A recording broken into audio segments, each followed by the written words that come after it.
A la Universidad Militar Nueva Granada, nada la detiene. Estudia con nosotros. Aprovecha los más de 110 laboratorios, aulas, auditorios, escenarios deportivos y nuestro campus Nueva Granada en Cajicá. Conoce nuestra oferta e inscríbete en www.umng.edu.co. Universidad Militar Nueva Granada, la universidad que todos queremos.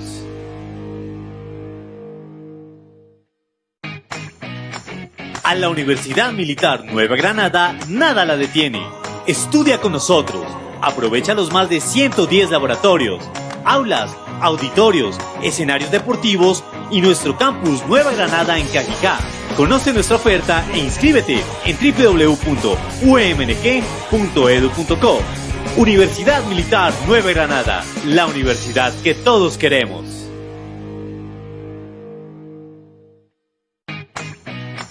A la Universidad Militar Nueva Granada, nada la detiene. Estudia con nosotros.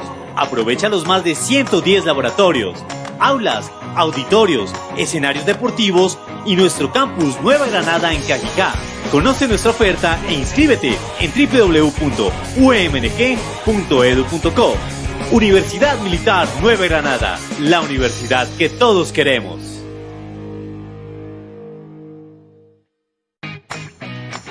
A la Universidad Militar Nueva Granada, nada la detiene.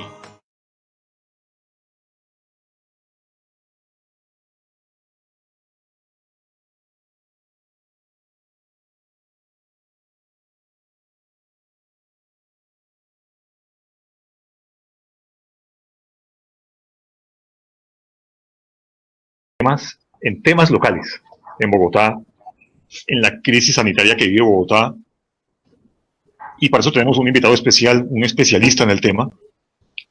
Él es Omar Orostegui Restrepo. Omar es politólogo de la Pontificia Universidad Javeriana y magíster en estudios para el desarrollo de la Universidad de Manchester. Cuenta con una amplia experiencia profesional en análisis y evaluación de políticas urbanas. Ha sido también consultor en el diseño y formulación de estrategias de intervención social y en el seguimiento y monitoreo de planes y programas para el desarrollo. Es profesor universitario, columnista de los diarios El Tiempo y ADN y analista de temas urbanos. Y además, desde hace 4 años es el director de la iniciativa del programa Bogotá ¿Cómo vamos?, una iniciativa que hoy es referente en indicadores y análisis sobre temas de Bogotá y la agenda pública y mediática de la capital. Pues Omar, muchas gracias, nos complace que nos acompañes. A ustedes por la invitación, siempre es muy grato tener la posibilidad de acompañarlos y ahora que no podemos estar en la emisora, pues a través de este medio, pero siempre será muy grato acompañarlos y un saludo a todas las personas que se conectan en esos momentos que siempre siguen lo que realiza la Universidad Militar. Excelente, entonces la dinámica es muy sencilla. Omar va a tener la palabra por unos 45 minutos que se pueden extender si Omar lo pide. Luego de esa sesión de Omar, el profesor Prado y yo vamos a entrar en una sesión de debate sobre los temas que nos convocan hoy. Y antes de darle la palabra a Omar, el profesor Prado va a hacer una pequeña, breve introducción, profesor Prado. Bueno, gracias. También el profesor Carlos Prado, ¿no? Para quienes no lo conocen, es el director del programa de Relaciones Internacionales y Estudios Políticos de la Universidad Militar Nueva Granada. Y él es politólogo también, tiene una maestría, creo que en políticas públicas, ¿no, profesor Prado? No, estudios políticos. Estudios políticos, perdonen. Profesor Prado, adelante. Listo. Gracias. Gracias también por la invitación que nos recibe aquí el profesor, el doctor Omar Orostegui. Digamos que simplemente una como introducción muy rápida, una introducción muy conceptual para que entremos en materia no solo en el ámbito de la temática, sino porque su importancia y su relación con el programa de Relaciones Internacionales y Estudios Políticos y obviamente su pensum. Dentro del pensum pues nosotros manejamos las asignaturas referentes a política pública, a gerencia pública, a marketing político y gubernamental. Este elemento es muy importante porque las políticas públicas parten de un término, el término policy, relacionado con la ciencia de las políticas públicas, ¿sí?, que busca específicamente mirar los cursos de acción política que tanto el candidato orienta como obviamente la persona que va a implementar, ya como en el ámbito del gobierno, ¿sí? Precisamente su programa, si sale elegido. Hay varios conceptos de política pública, pero unos muy rápidamente importantes. Se entiende generalmente por toda acción que realiza el Estado a favor de la comunidad y busca una mejor forma de administrar y regular los bienes públicos y los servicios del Estado. También tenemos el concepto de Alejo Vargas, donde nos dice que son el conjunto de sucesivas iniciativas de decisión y acción del régimen político frente a las situaciones socialmente problemáticas que buscan la resolución de las mismas y llevarlas a manera manejable. Y por ello se puede plantear que hay un nivel de incertidumbre en la política pública, a pesar de considerar que el objetivo de cualquier propuesta política es controlar, dirigir los cargos de los cursos de acción, que es la única forma de sujetar a control. También el concepto de Carlos Salazar, para el quien es un conjunto de sucesivas respuestas del Estado frente a situaciones consideradas socialmente problemáticas. Y de Raúl Velázquez, quien para él la política pública es un proceso integrado de decisiones, de acciones, de inacciones, de acuerdos e instrumentos que se adelantan por autoridades públicas con la participación eventual de los particulares y encaminada a solucionar o prevenir una situación definida como problemática, y se hace parte del ambiente determinado del cual se note y al cual se pretende modificar o mantener. Cabe destacar que en el tema de la implementación de política pública, gira en torno a la relación entre la población, las instituciones y obviamente el territorio, que es el escenario, el área de acción, el espacio de acción, ¿sí? En donde se crea y se genera la política pública, y en donde hay una relación directa entre el Estado, las empresas y las familias, en su relación entre los bienes y servicios, los salarios y las rentas, la mano de obra y los tributos. Y que eso alimenta, obviamente, las políticas públicas también determinadas y encaminadas dentro del ámbito de los bienes meritorios, ¿no? Que son los bienes esenciales para la vida.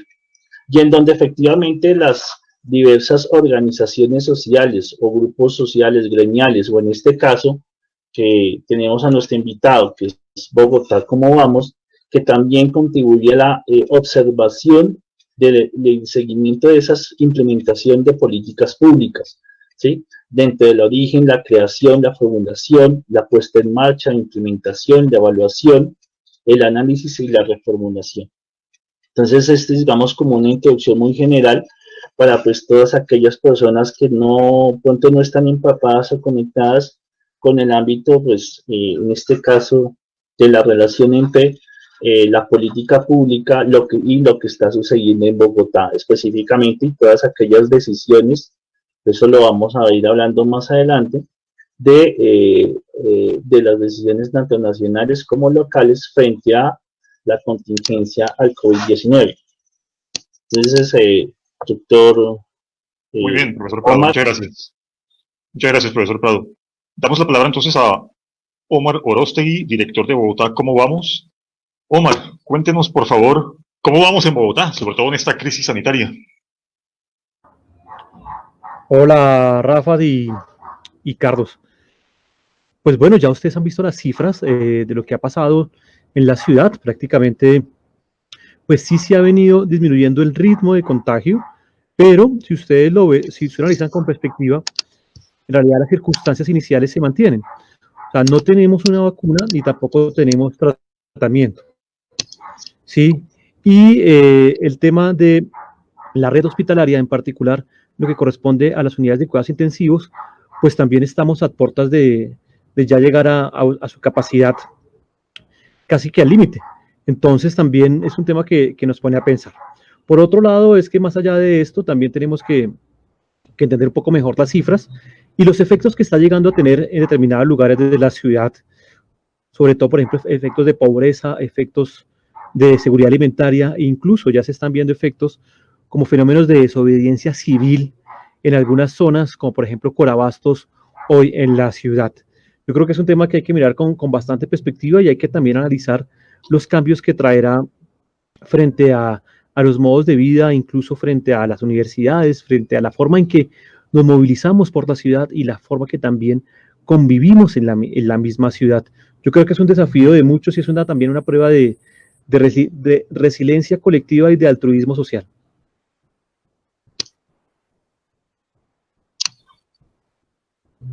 Ok, Omar, ¿y ustedes ya han alcanzado a hacer algún balance o estudio sobre indicadores en lo que va de la alcaldía de Claudia López? ¿Y si se pueden comparar con las de Peñalosa?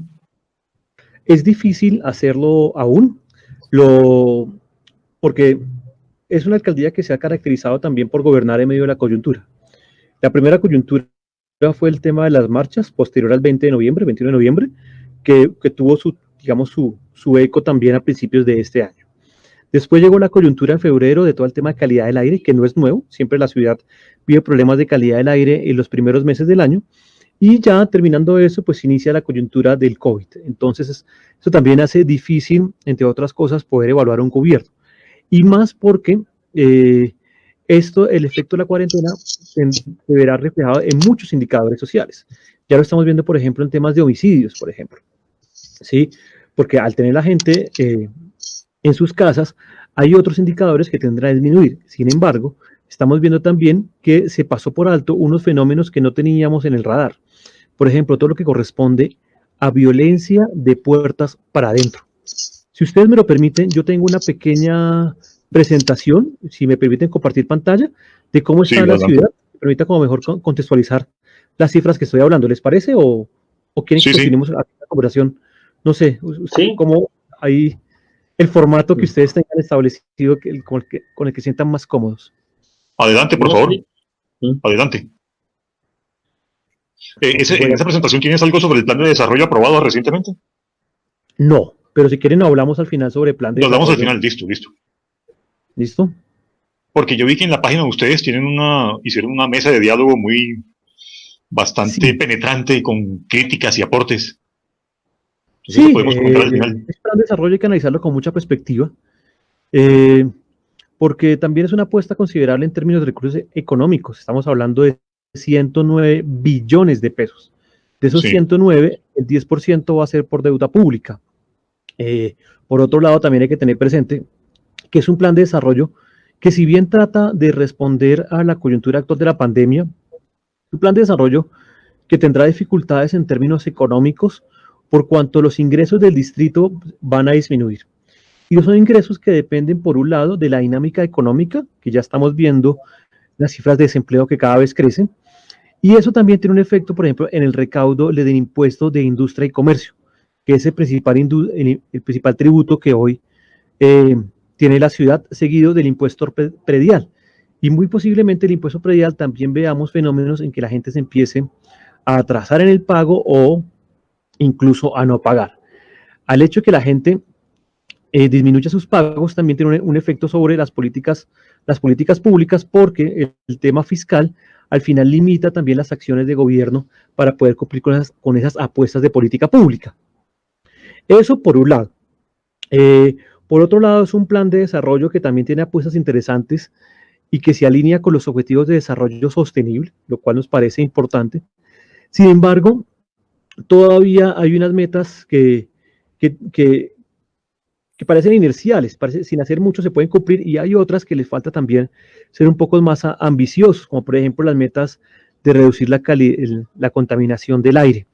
Hay metas inclusive que no quedaron. Hay problemas, por ejemplo, con el tema de la desnutrición crónica en la ciudad, que es un problema que afecta al 17% de los niños menores de 5 años. Y es una meta que no quedó en plan y que sí nos parece importante que quedara, porque la ciudad está en deuda en temas de primera infancia y sobre todo en temas de desnutrición. Y con esto le digo, es que muy posiblemente la desaceleración económica también vaya acompañado de altos índices de desempleo. Y a su vez eso vaya acompañado porque se incrementen los indicadores de pobreza en la ciudad, que ya venían subiendo ligeramente en los últimos años, pero es muy posible que la pobreza crezca, especialmente la pobreza monetaria. Adicionalmente, es muy posible, y hay que prestarle mucha atención, a fenómenos de pobreza oculta, aquellos procesos de empobrecimiento de la clase media que son muy difíciles de detectar con los instrumentos actuales de evaluación de política pública que se tienen para medir pobreza.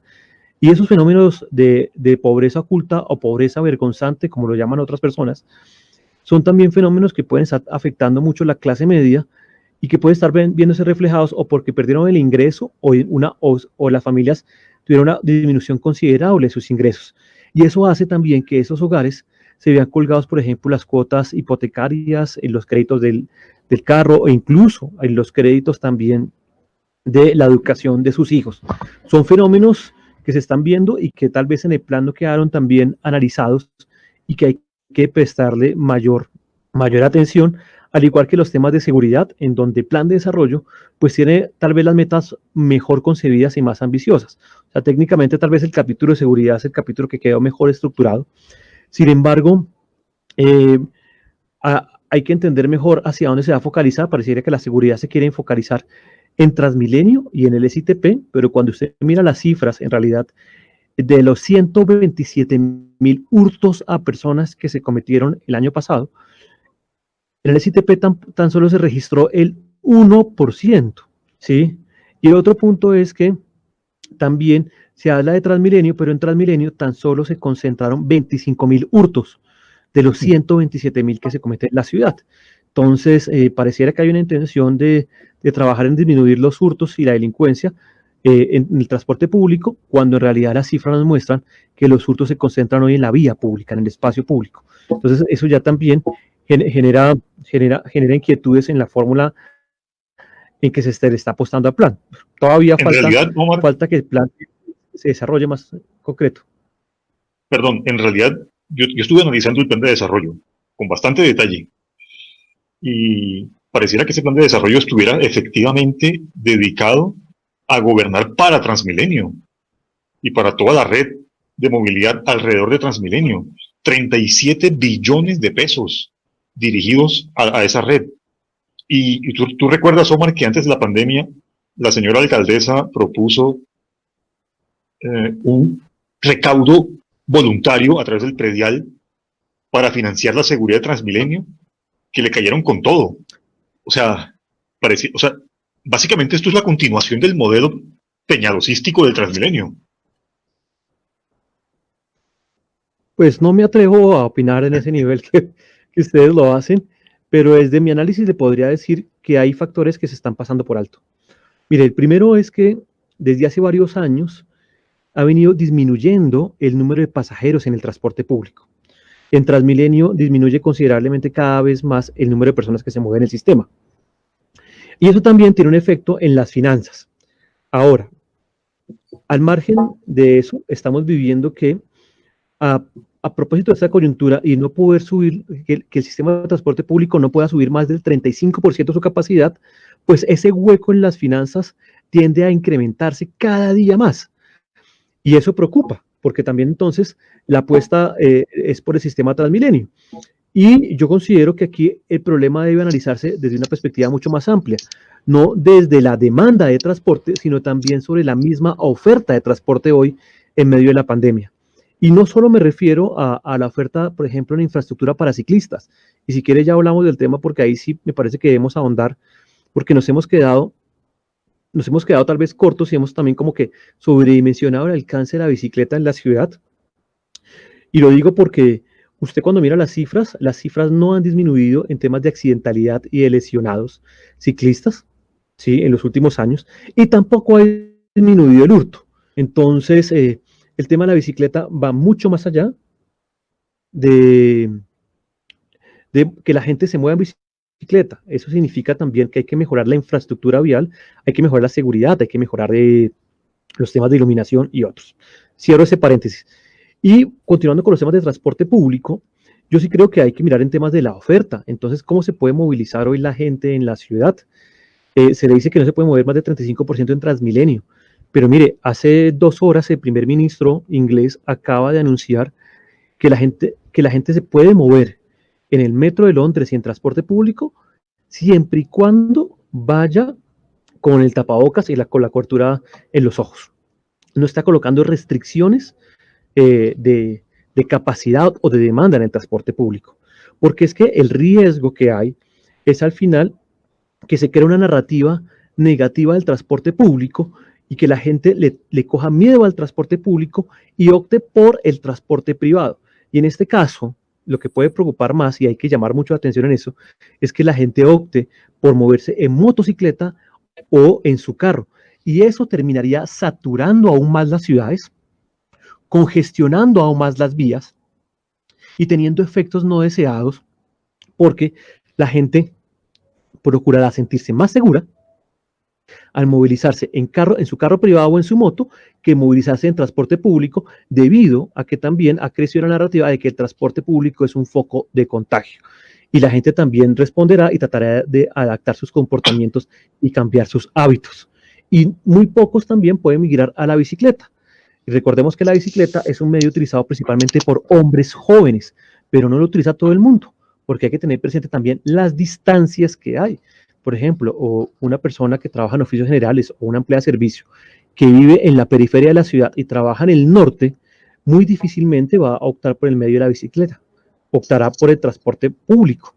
Entonces yo creo que aquí también hay que analizar con mucho más detalle las implicaciones de la restricción del transporte público, y al final hay que salvar el transporte público, porque si el transporte público se quiebra, los más afectados son los más pobres, por cuanto ellos sí o sí dependen de este medio de transporte para movilizarse en la ciudad. Y ojalá que sea con un modelo no peñalosístico.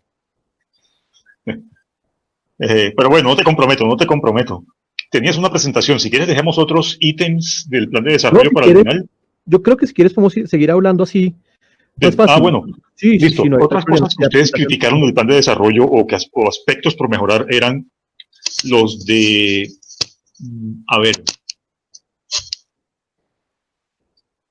deserción escolar, por ejemplo, ahora con esta coyuntura. O mortalidad materna, mortalidad infantil, ambiente, contaminación del aire. Bogotá ha venido haciendo la tarea en términos de deserción escolar. Es tal vez uno de los logros más significativos en la última década en temas educativos. La deserción escolar se disminuyó considerablemente. Por supuesto, esta pandemia puso a prueba incluso los modelos pedagógicos, porque no es tan sencillo migrar los modelos pedagógicos a ambientes virtuales. Y lo que se ha dado hoy en día es educación en línea, pero no educación virtual. La educación virtual tiene un componente muy diferente. Incluso si hay universidades que están a la vanguardia de la educación virtual, es la Universidad Militar, que desde hace varios años ya ha desarrollado este esquema de educación, pero no todo el mundo estaba preparado. Ahora imagínense también los colegios o los colegios públicos, porque esta pandemia también puso en manifiesto las inequidades territoriales y las inequidades sociales. Hay comunidades y lugares que tienen dificultades en que sus hijos puedan acceder, por ejemplo, a las clases virtuales, porque no tienen una tableta, o si la tienen, no tienen conexión a Internet, o si tienen conexión a Internet, la conexión es muy precaria. Y eso representa también desventajas en el proceso de aprendizaje y termina profundizando aún más las brechas educativas. Yo creo que eso sí, algo que trajo esta pandemia en términos educativos, es que sacó a la luz las desventajas hoy que tienen ciertos grupos poblacionales para poder acceder a educación de calidad. Eso, digamos, si miráramos en términos de educación primaria y básica, pero incluso la educación superior también va a tener que enfrentar nuevos retos, y son retos que tal vez no están contemplando en los debates hoy que se tienen. Y es que van a tener que más adelante enfrentar problemas, por ejemplo, con la competencia de programas internacionales que se den a través de la virtualidad. Entonces ya estamos viendo, por ejemplo, cómo universidades de otros países están ofreciendo títulos de maestría de manera virtual. Y muy posiblemente ese modelo tienda a acrecentarse y a fortalecerse en los próximos años, hecho que terminará también afectando a las universidades locales, porque tendrá que competir con una oferta académica internacional, una oferta académica que estará sustentada también en educación virtual. Entonces yo creo que ese es un fenómeno que se va a dar y que tal vez no está siendo tenido en cuenta hoy en las discusiones, porque tal vez Farad y Carlos, la discusión nos hemos concentrado en hablar del presente, pero hemos omitido también mirar más allá de lo que se viene en el corto y mediano plazo. Eso por solo citar los temas educativos, ¿sí? Y eso significa... O sea, perdón, Omar, ¿Tú proyectas que va a haber una fuerte deserción escolar ahora, sobre todo con la crisis? No, va a ser difícil. Hay que prestarle atención porque la deserción escolar está asociada a varios factores. Un primer factor es la cercanía con el centro educativo, ¿sí? Los estudios demostraban que los muchachos que desertaban del sistema educativo, sobre todo el sector público, era porque sus centros educativos no estaban cerca de su lugar de residencia. Entonces tenía un alto efecto sobre la deserción. El otro es las condiciones económicas del hogar. Si las condiciones empeoran, posiblemente algunos de los miembros del hogar tengan que salir también a trabajar para buscar ingresos que permitan mantener las estrategias de subsistencia de esos hogares que pueden estar también en vulnerabilidad. Entonces, eso puede tener un efecto de deserción porque el muchacho, sobre todo que ya puede estar en adolescente, termina saliendo del sistema educativo para ir a trabajar y llevar recursos al hogar. Entonces, a ese es otro. Y un tercer elemento que estamos viendo, pues son las inequidades en acceso a materiales e instrumentos pedagógicos, porque no todo el mundo, como le digo, tiene un computador en casa, no todo el mundo tiene una buena conexión a Internet. Incluso también estamos viendo que en todos los hogares de la ciudad, los hogares están teniendo mucha presión, porque además de la carga laboral que tienen de teletrabajo, también están teniendo la carga de brindar acompañamiento a sus hijos en los procesos educativos, y entonces eso también produce estrés al interior del hogar y al interior de las familias, y termina generando también mayor presión sobre las instituciones educativas, y es una presión que se va a ver en el futuro. Y yo le digo algo, muy posiblemente también tendrán que repensar incluso los esquemas financieros, el sector educativo, ¿sí? Y repensar el modelo de negocio en varios sentidos. Omar, aquí tenemos dos comentarios de la audiencia. Juan Carlos García dice: qué positivo que haya continuidad entre la administración Peñalosa y López. Bueno, eso lo voy a comentar yo después cuando entre en el debate con el profesor Prado.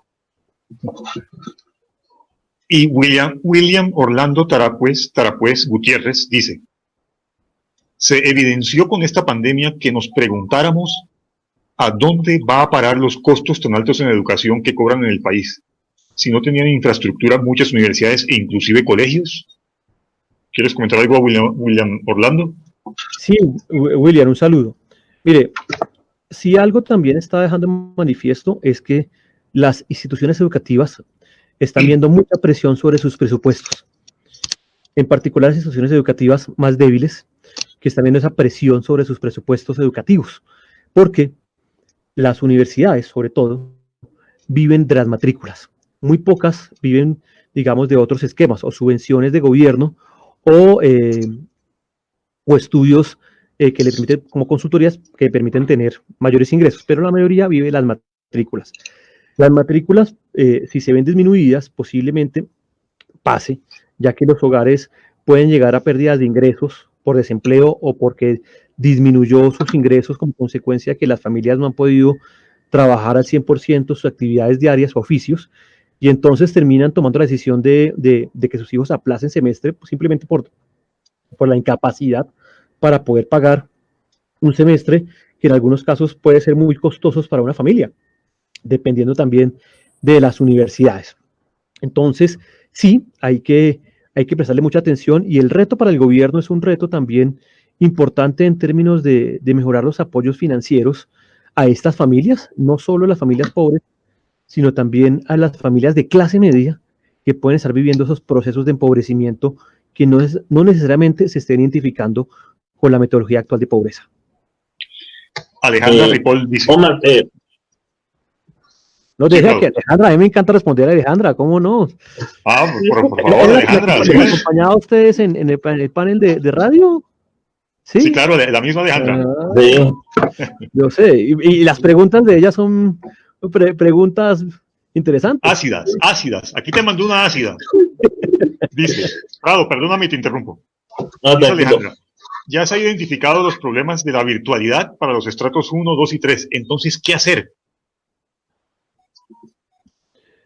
Pues cerrar la brecha. Que deje de gobernar Claudia López. No, independientemente de los debates políticos que ustedes pueden tener en la mesa de trabajo, el tema es, hay que mirar cómo cerrar esas brechas digitales, ¿sí? Y esas brechas digitales se cierran también identificando los problemas que tienen de acceso a un computador, estos hogares, al Internet. Incluso debería pensarse en otras estrategias de Internet gratuito para esos hogares, por ejemplo, o un Internet muy subsidiado. Debería incluso, lo que va a pasar en los próximos años o en el corto plazo, incluso vamos a ver una educación que combine la presencialidad con la virtualidad, porque es que sí le dejo claro, la virtualidad no reemplaza el sistema educativo presencial. Es que usted es muy difícil la forma en que transmite conocimiento en el aula, y ustedes que son docentes y yo también, sabemos la importancia de ese proceso de transmisión de conocimiento en el aula, porque permite también identificar elementos que es muy difícil capturar a través de la virtualidad, los gestos, las dificultades que tiene el estudiante incluso para expresarse, incluso para poder aprender. Entonces posiblemente haya que combinar eso, pero por supuesto, la virtualidad también significará retos enormes para los docentes en cómo modificar sus contenidos curriculares, en cómo modificar sus metodologías. Y si hay algo que va a crecer en los próximos años, va a ser toda la industria de tecnología alrededor de la educación. Y no se les olvide que incluso ya estamos viendo que Google y Facebook tienen muchos intereses en financiar varias universidades del mundo, especialmente las universidades de mayor reputación, por cuanto también detrás de eso hay un interés en ciertas carreras y en ciertos ámbitos temáticos como la inteligencia artificial, todo el tema de Big Data, la automatización de procesos, que eso es un hecho ya que se va a profundizar, y otros elementos que van a primar. Entonces yo sí creo que aquí también hay que trabajar mucho de la mano de los docentes. De lo contrario, la carga de la virtualidad también será una carga muy pesada para los docentes, ¿sí? Y puede generar antes un desincentivo para que personas que decidan ser docentes lo hagan.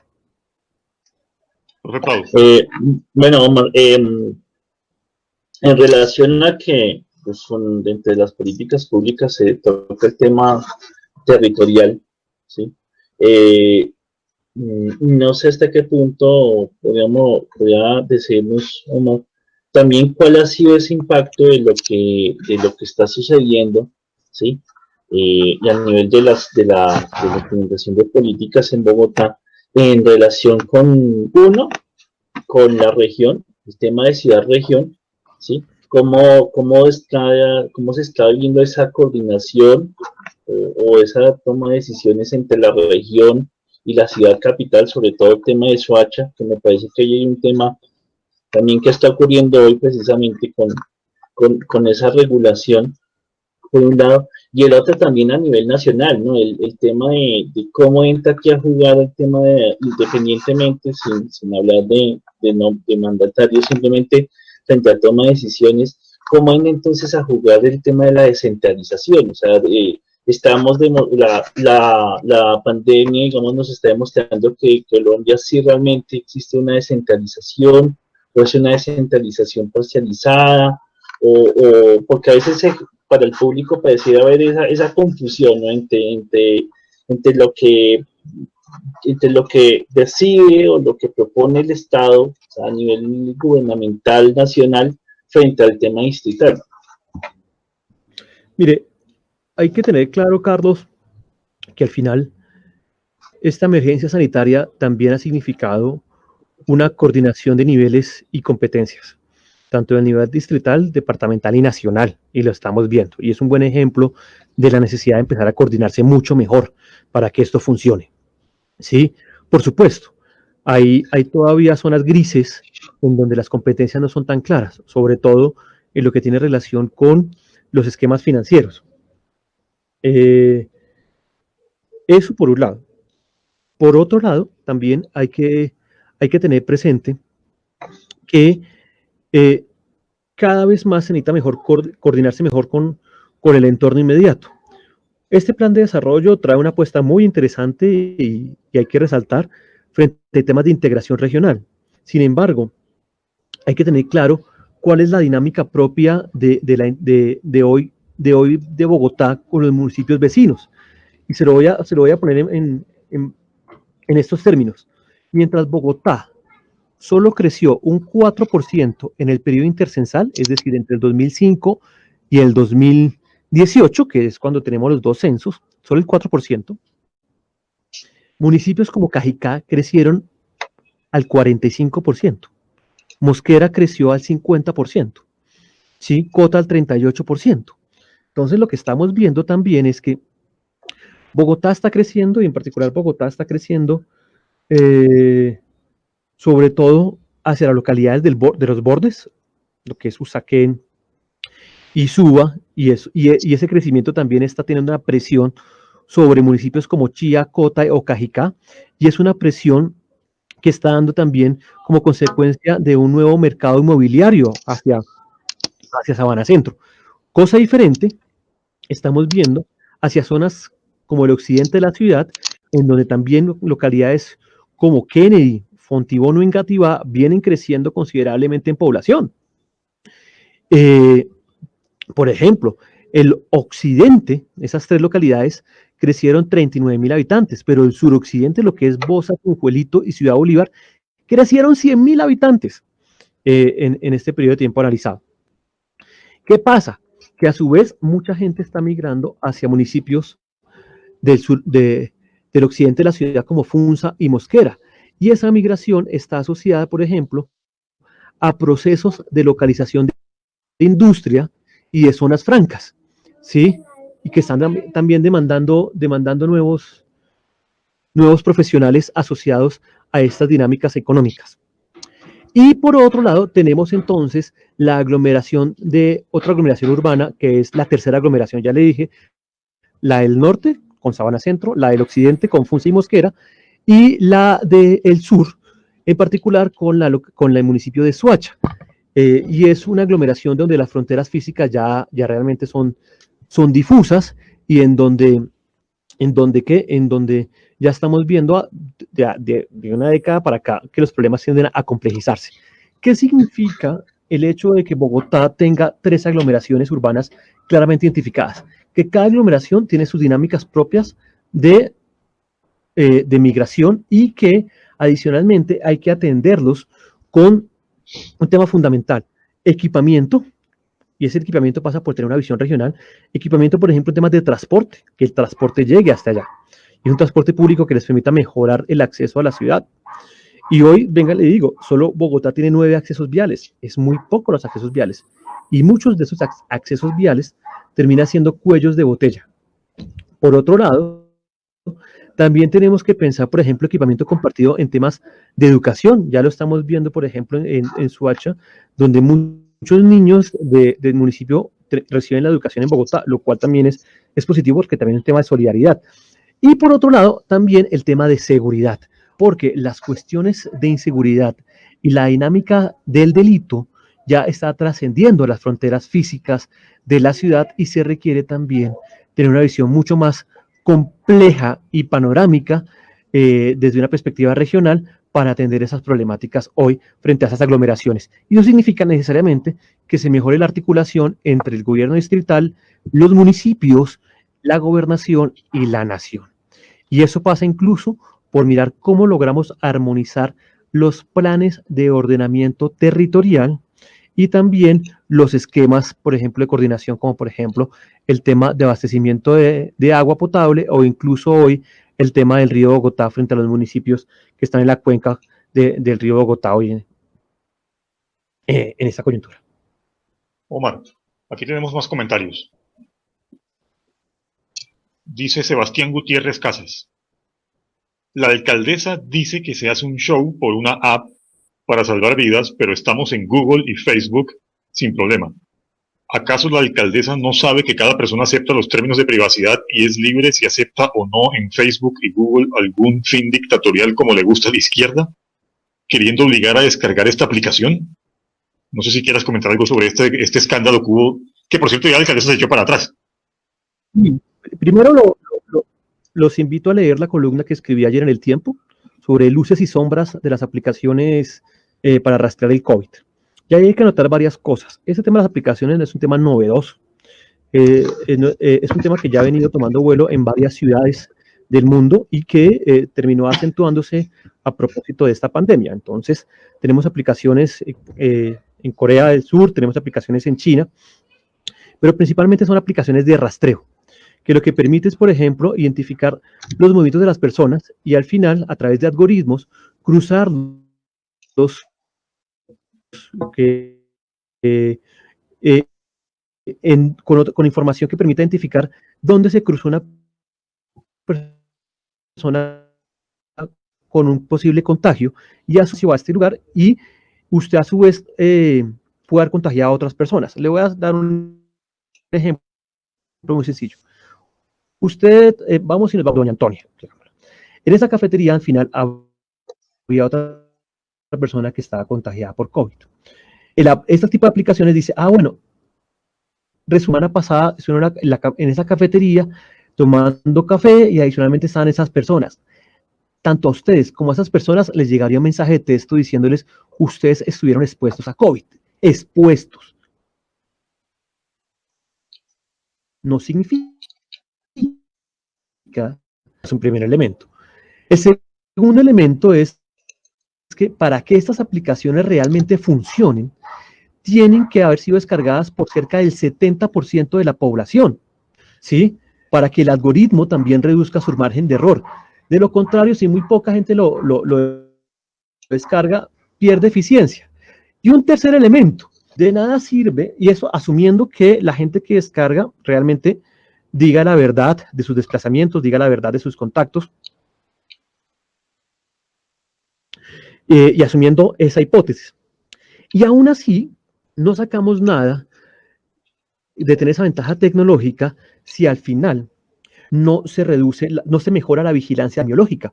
Es decir, si ya se identificó un caso gracias a la aplicación y se identificó los posibles personas que tuvieron contacto con esa persona, si a esas personas no se les hace la prueba inmediata y no se les pone en cuarentena domiciliaria, pues perdimos la ventaja tecnológica, entonces no tendría sentido. Y por otro lado, el debate más grande está centrado en términos de privacidad y derechos civiles, porque también es permitir que el gobierno o la empresa privada pueda saber, por ejemplo, los movimientos de las personas. Ya se han probado casos, como por ejemplo en India, que las aplicaciones han terminado, por ejemplo, en sanciones sociales o en segregación, o incluso también la gente ha identificado cuáles son los lugares en donde se han identificado contagios. Entonces esos lugares terminan siendo discriminados y tachados como foco de contagio. Entonces imagínense un restaurante, un local comercial, simplemente porque la aplicación así lo dio. Entonces también todavía hay que mirar con más detalle. Y en últimas, el mensaje claro que aquí tenemos es que los grandes ganadores en medio de todo esto es la tecnología y las empresas tecnológicas. Y muy posiblemente el debate se va a centrar también en temas de las aplicaciones, de temas de Big Data y Smart Cities en los próximos años y cómo puede tener un efecto sobre la privacidad de las personas y cómo incluso hay que controlar de manera muy rigurosa la forma en que se construyen los algoritmos, porque los algoritmos también pueden tener sesgos, ¿sí? Entonces, esos algoritmos de reconocimiento facial identifican a una persona, no sé, por su color de piel, si ha estado 4 o 3 veces en la cárcel, entonces el algoritmo le puede decir que tiene una alta probabilidad de cometer un delito, o sea, casi como un Minority Report, ¿de acuerdo a la película? Eso es un debate que hay que dar y es un debate que no se puede obviar y que, por supuesto, pasa también por las regulaciones y por temas de derechos civiles y de privacidad de las personas. Bueno, los invito entonces sí, a leer el artículo con más detalle. Sí, profesor Omar, qué pena, Rafael. Sí.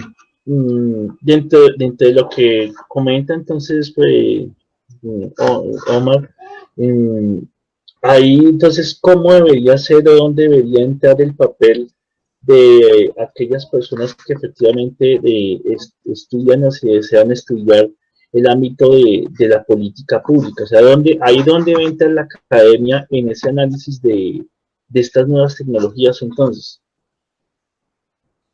Mire, yo creo que el tema de política pública, y me encanta que lo pregunte porque pues usted y yo compartimos el tema de la ciencia política y nos encanta la ciencia política. Yo creo que esto va también a repensar la relaciones de poder. E incluso también va a hacer una presión enorme en los gobiernos, en la forma en que los gobiernos comuniquen los problemas, en la forma en que los gobiernos justifiquen sus decisiones de política pública. Cada vez más será necesario tener la evidencia empírica, los datos, para tomar decisiones basadas en evidencia. Por supuesto, tampoco podemos llegar a idolatrar toda la parte cuantitativa, porque también corremos un riesgo de volvernos tecnócratas, y yo creo que todo en sus justas proporciones. Por otro lado, hay que también mirar que hoy en día el que va a salir fortalecido va a ser el Estado. Porque todo, desde la empresa privada, todo el mundo está pidiendo que sea el Estado quien intervenga, o bien con medidas de salvamiento financiero, o bien con directrices que permitan también sobrellevar la crisis económica y diferentes temas. Pero es el Estado al final quien tuvo que intervenir. Mientras durante muchos años hubo una crítica a la intervención del Estado en la economía, hoy en día se está ya repensando la intervención del Estado en la economía para poder sopesar eso. Eso significa que si el Estado va a intervenir mucho más, la formulación de política pública tiene que robustecerse cada vez. Y yo creo que muy posiblemente, y es mi sugerencia para las facultades de ciencia política, tienen que fortalecer todas las asignaturas que tengan que ver, por ejemplo, con análisis de información, ¿sí? Análisis de contexto. Ojalá los estudiantes tienen que salir con habilidades para análisis de mayores cantidades de información con diferentes software que hay para manejar Big Data, porque es fundamental. Al final, la gente hoy en día cada vez está entendiendo la necesidad en confiar en los expertos y en las personas que tienen criterio. Y esa es la otra. Las facultades de ciencia política y de ciencias humanas al final van a coger mucha fuerza porque, a diferencia de las facultades de ciencias exactas, las facultades de humanidades también están formando personas con criterio. Y más adelante también lo que está demandando hoy las decisiones de política pública es tomar decisiones con criterio. No solo basadas en evidencia, sino también con un criterio. Y yo creo que ahí también hay que profundizar mucho, y yo creo que el campo de estudio y el campo de investigación que se vienen de aquí en adelante es un campo enorme, ya que hay que estudiar nuevos fenómenos políticos, incluso hay que estudiar qué va a pasar, y les pregunto ya a ustedes, cómo van a ser, por ejemplo, donde eso se extienda, porque estamos hablando de que la vacuna puede extenderse un año, posiblemente más, y lleguemos a un contexto de elecciones legislativas. ¿Cómo se va a dar cómo se va a dar la campaña electoral en el medio virtual? O aún, si ya ha avanzado, ¿la gente va a asistir, por ejemplo, a reuniones en masa? No lo creo.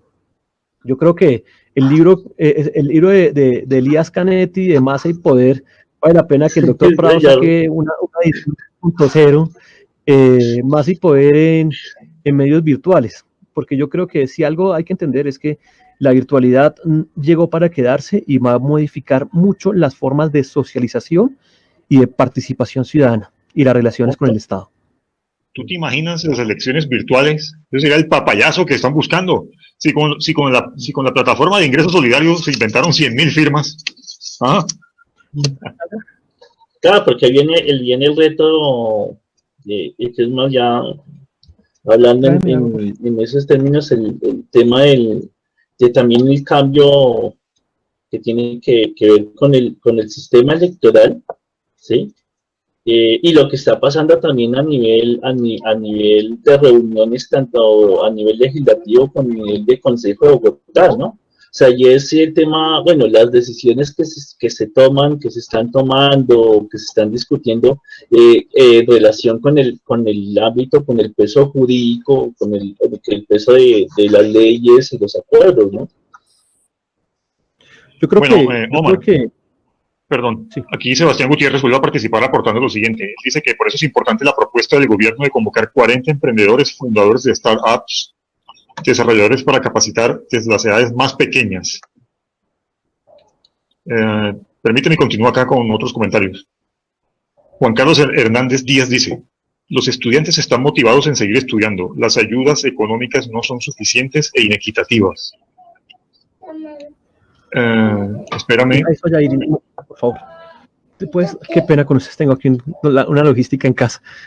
Ah, tranquilo. Dice, Su ahijada, Carlos. Sí. ah, Bueno, qué pena, Rafa. ya, listo, tranquilo. Antonio Salazar, ¿cuál sería la formulación e implementación de una política pública que favorezca a la población que se transporta en bicicleta si se tiene en cuenta la cantidad, que en este momento son muchísimas, y la precariedad de los espacios para el tránsito de las mismas? Creo que ya habías comentado algo, ¿no? Sí, el tema de la bicicleta es una de las soluciones que están optando la mayoría de ciudades para garantizar la movilidad de las personas y porque también garantiza mayor temas de higiene y salubridad y limita también el contagio del virus. Sin embargo, no todo el mundo puede optar por la bicicleta, uno, porque no se le facilita. Y la pregunta que nos deberíamos hacer es ¿por qué tan solo el 20% de los usuarios son mujeres? ¿Por qué no más? Segundo, también hay que entender las distancias que hay hoy entre el lugar de residencia y el lugar de trabajo, que no lo facilita. Tercero, el tema de la infraestructura para ciclistas. Usted puede encontrar fácilmente que ya hay ciclorrutas que se quedaron pequeñas e incluso también pueden encontrar que no hemos pensado los cruces semafóricos, la calidad hoy de las ciclovías, la señalización. Es que esto va más allá de promover el uso, eso significa también fortalecer la infraestructura, fortalecer incluso la seguridad. Es que, Rafa, yo le digo, el año pasado se cometieron 22 hurtos de bicicletas al día y hoy, con cuarentena, los hurtos de bicicleta no se han reducido. Y yo creo que aquí la pregunta que vamos a hacernos es ¿qué tipo de alta gama? Por lo regular son básicas. Si son bicicletas básicas, ¿por qué se están robando esas bicicletas cuando realmente no tienen mucho valor en el mercado? Posiblemente porque haya mercados ilegales que estén demandando ese tipo de bicicletas. Y si hay mercados ilegales demandando, es porque también hay personas que necesitan bicicletas baratas para movilizarse en la ciudad. Y yo creo que no hemos entendido muy bien los fenómenos que afectan la movilidad de ciclista hoy en la capital. Y si bien la bicicleta es una oportunidad enorme para movilizarse, también hay que garantizarle seguridad y mejor infraestructura, incluso iluminación. Y yo le terminaría diciendo otra cosa, la accidentalidad. Usted sabe contra qué fallecen los ciclistas hoy en Bogotá, contra qué tipo de vehículo. No. Contra el transporte de carga y el transporte público. Y eso no ha cambiado. Y mientras no reduzcamos la accidentalidad en ciclistas, mientras no protejamos a aquel que decide de bajarse su vehículo privado y irse en un medio no motorizado como la bicicleta, pues va a ser muy difícil. Pero más allá de esta discusión, yo le planteo otra a Orlando, era que hacía la pregunta, ¿cierto? Antonio Salazar. Va a entrar en juego todo el micromovilidad y las patinetas eléctricas. ¿Estamos preparados para eso? ¿Las patinetas eléctricas están al alcance de todos? No. Sí. Las patinetas eléctricas únicamente aquellas personas que tienen una capacidad adquisitiva que pueden o alquilar o comprarse una patineta eléctrica. ¿Sí? Y termino con una Mario Larcón te envía un mensaje. Si hay algo. Sí. Dice. Termino con una reflexión. Si hay algo que nunca ha faltado. Qué pena, sigue. Sí, bueno. John Mario Larcón, el conferencista establece que si los ciudadanos de la ciudad de Bogotá no realizan medios de transporte público se quebrarán. No obstante, no tiene en cuenta la privatización de dichos transportes, precios irrisorios, además de no poseer una capacidad efectiva que permita el aislamiento efectivo de las personas debido a la inexistencia de buses en proporción al número de habitantes que tiene Bogotá, sumado a las migraciones. Mire, independientemente de quien preste el servicio, que entiendo también que hay un debate que por qué no es un servicio público y es un servicio prestado por privados, pero así fue que se diseñó el modelo, y así lo aprobó el Consejo de Bogotá. El tema de fondo es que los costos operativos son mucho más altos que los ingresos al sistema. Y esa diferencia entre el costo e ingresos cada vez es mayor y la está subsanando con recursos del distrito. Y no es un problema solo de Bogotá, la mayoría del transporte masivo en las ciudades está sufriendo ese problema, exceptuando Medellín. De allí que en el Plan Nacional de Desarrollo del gobierno Duque se dan varias alternativas para financiar el transporte público, que está viviendo una crisis financiera grave. La primera era los cobros por congestión, ¿sí? Para ingresar a diferentes áreas de la ciudad. Los peajes intraurbanos, ¿sí? El parqueo en vía, que los recursos del parqueo en vía si fueran destinados a subsanar esto. De esos tres elementos, ninguno se ha aprobado en Bogotá, ¿sí? Ni el parqueo en vía ha logrado salir adelante, ni los cobros por congestión, ni los peajes intraurbanos, que también ya generaría mucha tensión con los municipios vecinos. Entonces queda la alternativa de, bueno, ¿qué hacer? ¿Cómo repensar la financiación del transporte público? Porque cada vez más el hueco es más grande. En el plan de desarrollo se plantea la alternativa de que la ciudad pueda crear una empresa de transporte público que esté en Transmilenio. Recordando que bien los operadores del SITP también están quebrados, ¿no? Ya han quebrado varios. Y el SITP también tiene un problema enorme, y es que tan solo el 50% de los que prestan el servicio del SITP eso ya están formalizados. El resto son operadores provisionales. Esos operadores provisionales todavía reciben el dinero en efectivo, no cumplen las normas de los paraderos ni nada de eso. Entonces, yo creo que el tema del transporte público es un tema muy sensible, pero muy sensible, y la sensibilidad también pasa por los esquemas de financiación.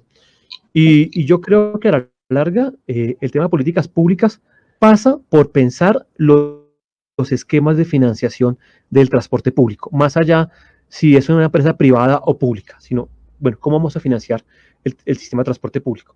Ya otras ciudades lo están viviendo, porque no es un problema solo de Bogotá. Las grandes ciudades del mundo, todas, sin excepción, están teniendo problemas con el transporte público. Incluso ya hay unas que han optado por repensar nuevos esquemas tributarios que le permitan a la gente poder financiar el transporte público. Hoy, por ejemplo, Transmilenio en ese plan de desarrollo se le va a permitir un tema de captura de valor.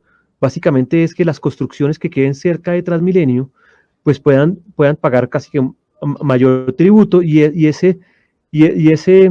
esa rentabilidad servirá también para poder financiar el sistema de transporte, ¿sí? Pero pues ahí no solo es Transmilenio, yo creo que también hay que mirar la discusión que se viene de los trenes de cercanías, que así ha pasado por alto, los cables aéreos y otro tipo de modalidades de transporte en la ciudad.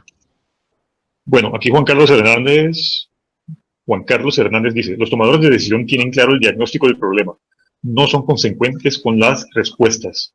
Hablo de las ayudas económicas para que los estudiantes continúen el proceso, también en términos tecnológicos. Edith pregunta, ¿a nivel de la póliza estudiantil garantizaría a los jardines, colegios la cobertura en caso de que un estudiante adquiera el virus? Pues no sé si, Omar, eso es una respuesta que te concierne o más bien va para la Secretaría de Educación. Esa es una pregunta muy interesante. Bueno. Y la pregunta es, ¿los centros educativos están preparados para el aislamiento? ¿Sí? ¿Por qué no han abierto ahora los centros educativos? Pues por la misma dificultad de que su infraestructura no permite tanto el aislamiento, ¿sí? Entonces habría que repensar, por ejemplo, la distancia entre pupitre y pupitre. Y si es así, entonces la capacidad que puede tener un salón de 50 se vería reducida a 25 estudiantes. Y eso terminaría afectando también, digamos, el esquema financiero de las universidades, que tendría que repensarlo. Entonces yo creo que eso es un tema que no se ha abordado, y sí valdrá la pena tener una discusión mucho más amplia sobre los efectos en la educación, no solo de las instituciones educativas, sino también de las ayudas a las familias y a los estudiantes que hoy se están viendo afectados. Y yo le termino con una reflexión. Yo creo que la virtualidad no es que haya afectado mucho a esa generación de estudiantes, porque ya están familiarizados con la virtualidad y con todo el tema de redes sociales. Están familiarizados con estos instrumentos. Pero estas generaciones que se gradúan ahora son generaciones que van a tener que afrontar altos niveles de desempleo. Si de por sí ya los indicadores previo a la pandemia registraba desempleo muy alto en En jóvenes, muy posiblemente esta generación, los niveles de desempleo se incrementen en proporciones que no veíamos hace muchos años. Y segundo, y es, ¿cómo serán estas generaciones de estudiantes que están iniciando en el sistema educativo? ¿Sí? Y que ya van a ser migrantes virtuales en esta forma de educación. ¿Cómo cambiará la sociedad cuando estos muchachos estén graduando en 10, 15 años y estén ingresando a la universidad? Yo creo que esto va a cambiar muchas formas y muchos esquemas incluso. Este tema de la virtualidad, y es una opinión muy personal, no es una opinión de programa, creería que va a pasar por un debate también de los esquemas financieros. No es lo mismo cobrar por un programa virtual a cobrar por un programa presencial, por lo que significa en términos de infraestructura instalada y todo eso en presencialidad. Y es un debate que las universidades van a tener que dar, y es un debate difícil también de cara a todos los modelos de acreditación que se están dando hoy en el país. Omar, pues aquí nos quedan unos 3 minutos para cerrar con este bloque y dar paso al debate. Pero hay muchos comentarios y preguntas de la gente, sobre todo con relación a la educación. Voy a recopilarlas. Ana Guerrero Chaparro. ¿Cómo un gobierno va a mantener clases virtuales de menores de edad, específicamente aquellos que se ven involucrados con padres que trabajan y no pueden estar presentes en las debidas clases virtuales de los menores de edad? ¿El regreso a clases en agosto a los colegios en medio de la crisis o luego de un pico generaría responsabilidad directa a los maestros? Esto está delicado. Y por ejemplo aquí también nos dice...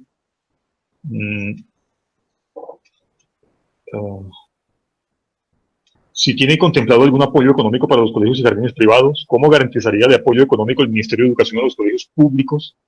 Hay muchas inquietudes que el Ministerio de Educación ha venido lanzando, algunas respuestas recientemente, hay algunas condonación de deudas en el ICETEX, hay algunos accesos a créditos condonables para los jardines, por ejemplo. Eso sí lo escuché yo, se lo escuché a la ministra de Educación, créditos condonables a los jardines siempre y cuando los padres de familia garanticen la no deserción, la permanencia, ¿cierto? Pero en agosto se va a venir, hay muchos padres de familia que no quieren mandar a sus hijos al colegio. Habría que hacer la pregunta a los mismos padres de familia. ¿Están considerando enviar a sus hijos el 1 de agosto a los colegios? ¿O preferirían que sus hijos se mantengan en el esquema actual de educación virtual y seguridad en la casa? Yo creo que esa pregunta valdría la pena que se la hicieran hoy. Porque si estamos condicionando las ayudas económicas a que los padres de familia envíen a sus hijos a los centros educativos, pues también es muy relativo lo que puede pasar, ¿sí? ¿Qué reflexiones se están haciendo en otras latitudes? Muchos están afirmando que muy posiblemente los centros educativos, algunos vayan a quedar, sobre todo colegios con un número pequeño de estudiantes y que no tengan el músculo financiero para pasar esta coyuntura. Eso digamos, son las discusiones que he venido siguiendo en otras ciudades del mundo. Y las alternativas que le quedan es o se fusionan entre colegios, que es una opción viable, o dos, o mejoran también infraestructura para garantizar el aislamiento. Lo cierto es que todavía no ha sido probado la apertura en centros educativos y al contrario, los que se han atrevido han terminado por regresar a los esquemas tradicionales de cuarentena. Entonces yo creo que es un escenario también de incertidumbre. Y yo le digo algo aquí, Rafat. Sí. Han educado, aquí la educación se le ha olvidado de educar también a las personas para entender la incertidumbre. ¿Sí? Los sistemas educativos han tratado de buscar la educación, pero no han tratado de educar en medio de la incertidumbre y la adaptabilidad. Y si hay algo que está poniendo a prueba la resiliencia, es esto, en los ámbitos educativos. Y nos hemos quedado corto porque nunca supieron, no estaban preparados para esta coyuntura, ni para dictar las clases virtuales, que yo vuelvo y lo digo, son clases online, no son virtuales. La virtualidad es otro concepto y yo creo que la Universidad Militar sí que tiene avances considerables en la virtualidad. Y termino con algo que también estoy de acuerdo con la persona que hizo la pregunta. La presión hoy que tienen los padres de familia, que tienen que trabajar en casa y a su vez tienen que acompañar el proceso de aprendizaje de sus hijos. O sea, es estar ahí presente, porque es que un niño pequeño no tiene las agilidades para manejar un computador o para estar cortando las cartulinas. Entonces también demanda tiempo de los padres y los padres están viviendo también una presión enorme que termina afectando su tiempo y su disponibilidad para pues, sus trabajos cotidianos y eso termina afectando incluso sus horarios. Los padres se dedican durante la mañana a acompañar a sus hijos en la educación y están alargando sus horarios en la noche para continuar con los compromisos y cumplir con los compromisos laborales. Y yo creo que eso no se ha tenido en cuenta y esa discusión también es importante porque los padres de familia están bajo mucha presión. Y el tercer elemento que yo me solidarizo y es, tengan en cuenta también que los docentes están tratando de hacer lo mejor posible. Y así como hay héroes que son médicos, los otros héroes en medio de esta pandemia son los docentes, que han tratado de adaptar bajo las circunstancias más difíciles sus esquemas de pedagogía para no faltar a los estudiantes. Y muchos de nosotros los maestros también hemos tenido que mirar cómo buscamos y entendemos estas nuevas tecnologías para facilitar ese proceso de transferencia de conocimiento. Entonces los docentes también están bajo mucha presión y hay que también considerar todo el tema del apoyo a los docentes con nuevas herramientas pedagógicas. Bueno, para ir terminando, entonces, Sandra nos dice que ella no piensa enviar a su hija al colegio, está estresada. Diana Paola Pérez Bustos, tengo 2 niños pequeños y el colegio envía encuesta para saber qué decisión tomar. Lo que el conferencista dice es muy cierto. ¿Qué nos hacemos los padres? ¿Qué tan preparados están los colegios para recibir a nuestros chiquitines? Esto parece que es una cuestión bastante delicada. Bueno, Omar, en un minuto, para concluir tu bloque. ¿Cuál es ya tu me sacó, perspectiva? ¿Ah? Ya me sacó el debate. ¿Te vas a quedar? No, tengo un compromiso a las 5:30. No, es que el profesor Prado me dijo de antemano que tú tenías que irte temprano. Pero por supuesto estás más que invitado. Entonces, en un minuto, ¿cuál es tu perspectiva de esta crisis que atraviesa Bogotá y cómo es la alcaldesa la persona más indicada para sacar a Bogotá de esta crisis? Pues mire, yo no le llamaría crisis, estamos en un momento de coyuntura especial. Hay que mirar también qué puede pasar. Uno, hay que entender que a diferencia del resto del país, el empleo aquí en Bogotá lo genera el comercio, los hoteles y restaurantes. Y esos tres actividades hoy están bajo unas restricciones enormes para poder operar. Entonces ahí el desempleo seguirá. Segundo, pues la alcaldesa como autoridad pública está tratando también de tomar las decisiones que le competen por constitución. Pues habrá tensiones con el gobierno central, pero independientemente del alcalde que esté, está tratando de tomar sus decisiones. Yo sí creo que es importante concertar mucho las decisiones y pensarlo muy bien.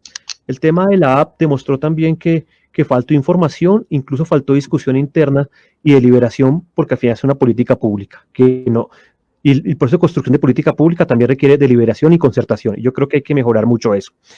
Tercero, yo creo que un error que están cometiendo muchos es que se están concentrando en el presente y no están analizando el futuro. Y cuando yo digo analizar el futuro es que posiblemente el parque automotor crezca y eso termine congestionando las vías, debido a que la gente va a limitar su movilidad en transporte público.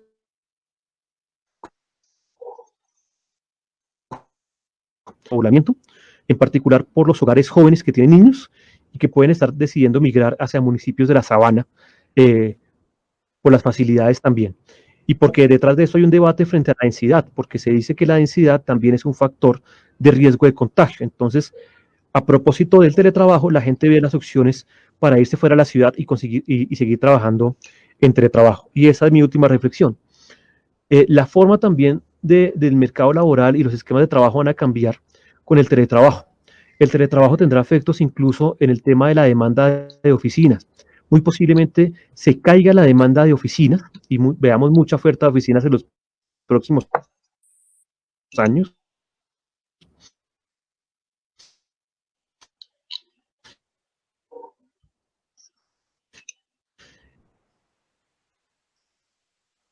¿Siguió Omar ahí? Veamos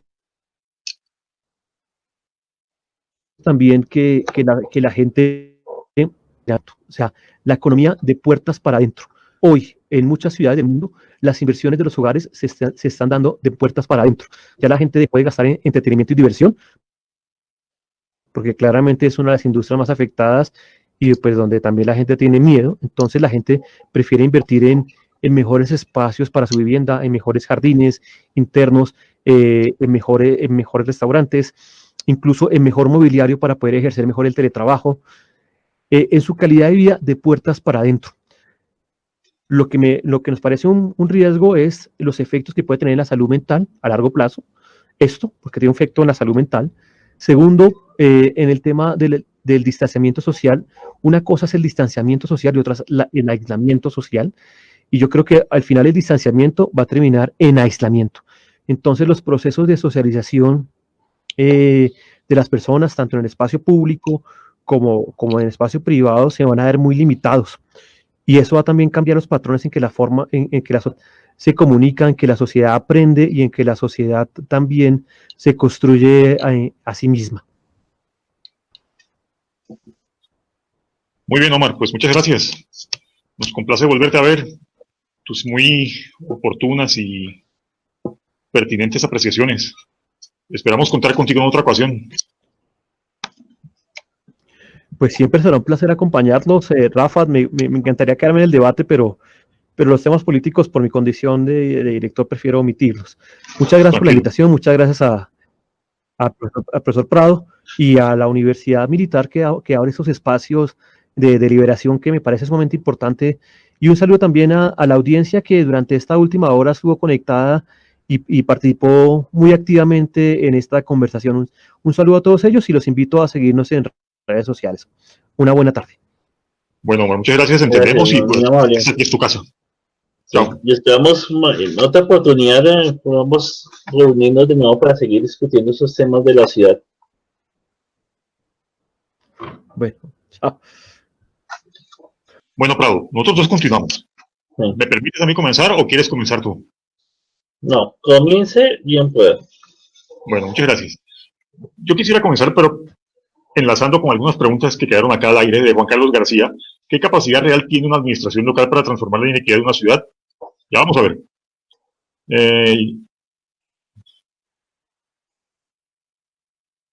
Aquí también, por ejemplo, nos preguntaba Paula Andrea Ruiz Sánchez, ¿por qué creen ustedes que la alcaldía de Bogotá no toma como ejemplo a seguir los aciertos de la alcaldía de Medellín para hacer uso de la tecnología y la cultura ciudadana? Ya vamos a ver.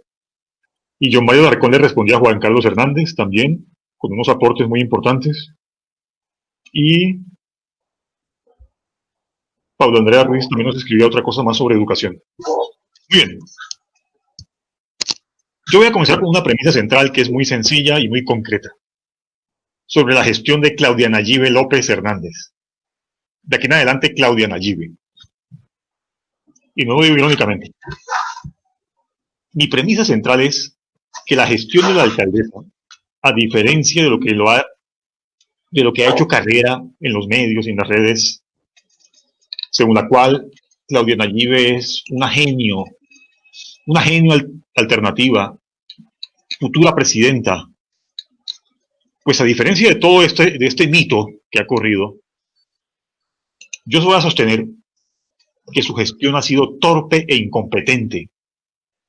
Y por otro lado, esa torpeza, esa incompetencia también se marca en un contexto político más amplio, relacionado con factores ideológicos y electorales, así como intereses de ciertos sectores dominantes. Permítame, profesor Prado, comenzar con la primera parte de la tesis, o sea, la torpeza e incompetencia de la alcaldesa. Y vamos a comenzar por el presente, la extensión de la cuarentena hasta el 1 de junio. Hace poco, esta semana, el lunes, que la señora alcaldesa la extendió por 15 días más en Bogotá como venía y le aplicó una cuarentena muy rígida, obligatoria y estricta a Kennedy. Pues según Claudia Nayibe, esta extensión se debió básicamente a las medidas adoptadas por el gobierno nacional tendientes a flexibilizar la cuarentena desde el pasado 27 de abril. O sea, culpó al gobierno nacional. Y aunque ello en parte es cierto, esta extensión se dio más por su incompetencia. Y voy a decir por qué. En primer lugar, porque no adelantó la compra de ventiladores y no amplió las UCIs. A ver, a pesar de que desde enero la OMS ya había alertado del virus, ¿qué hizo desde enero la señora alcaldesa?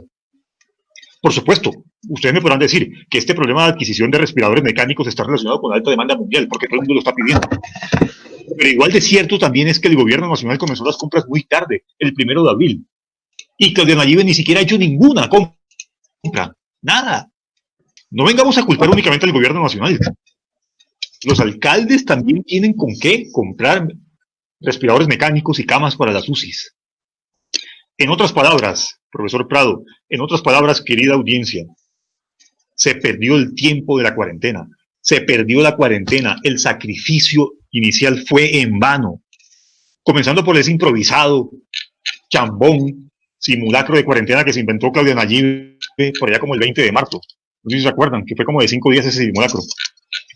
Asimismo, hay otra razón que explica la propagación, bueno, relativa, porque también han sobredimensionado los datos, sobre todo en Kennedy.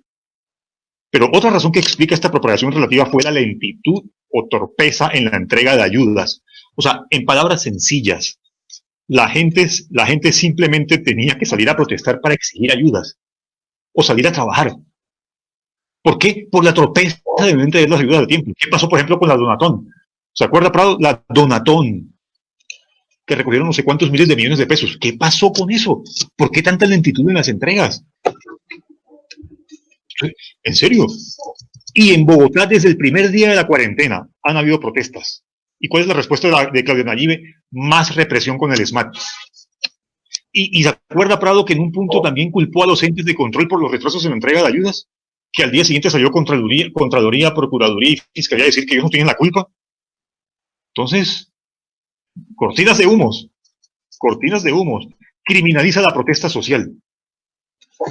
Y aparte, acompañada por desalojos en Ciudad Bolívar, cuando hay un decreto del gobierno nacional que prohíbe desalojos durante la cuarentena. Ya voy acabando, Prado, espérame un momento.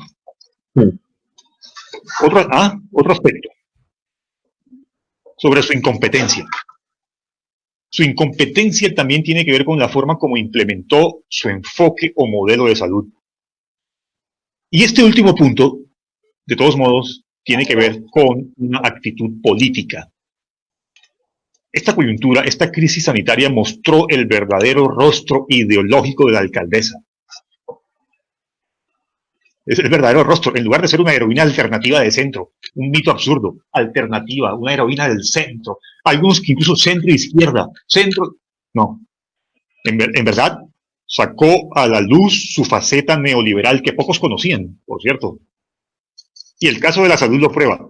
En lugar de avanzar en la financiación y apoyo a la red pública hospitalaria, Claudia Nayib más bien ha avanzado a pasos gigantes en la privatización de la red hospitalaria.